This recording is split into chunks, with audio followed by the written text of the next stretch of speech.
রাজধানী সহ দেশের বিভিন্ন স্থানে গতকাল রাত থেকে মাঝারি থেকে ভারী বৃষ্টিপাত হচ্ছে। ভোর থেকে থেমে থেমে হওয়া বৃষ্টিতে বিপাকে পড়েন অফিসগামী মানুষসহ দিনমজুরেরা। বৃষ্টিপাতের প্রবণতা অব্যাহত থাকবে বলে জানিয়েছে আবহাওয়া অধিদপ্তর।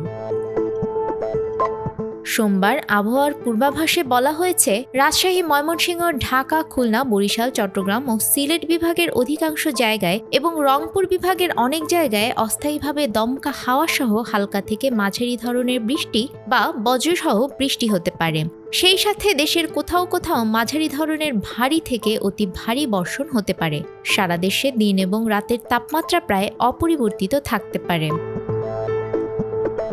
এছাড়া আগামীকাল ময়মনসিংহ, ঢাকা, বরিশাল, চট্টগ্রাম ও সিলেট বিভাগের অধিকাংশ জায়গায় এবং রংপুর, রাজশাহী ও খুলনা বিভাগের অনেক জায়গায় অস্থায়ীভাবে দমকা বা ঝোড়ো হাওয়া সহ হালকা থেকে মাঝারি ধরনের বৃষ্টি বা বজ্রসহ বৃষ্টি হতে পারে।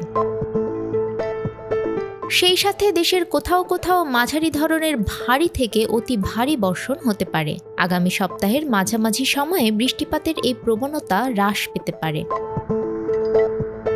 টানা বৃষ্টি ও ভারত থেকে নেমে আসা পাহাড়ি ঢলে ফেনীর ফুলগাজী ও পরশুরাম উপজেলার বিস্তীর্ণ এলাকা প্লাবিত হয়েছে। মুহুরী নদীর পানি বিপদসীমার 55 সেন্টিমিটার উপর দিয়ে প্রবাহিত হচ্ছে। একই সঙ্গে কুমিল্লার গোমতী নদীর পানি বিপদসীমার উপর দিয়ে প্রবাহিত হওয়ায় বিভিন্ন এলাকায় বন্যা পরিস্থিতি সৃষ্টি হয়েছে। পানি বাড়তে শুরু করেছে নোয়াখালী অঞ্চলেও। এসব এলাকায় তলিয়ে গেছে গ্রামের পর গ্রাম। লক্ষাধিক মানুষ হয়ে পড়েছে পানিবন্দী।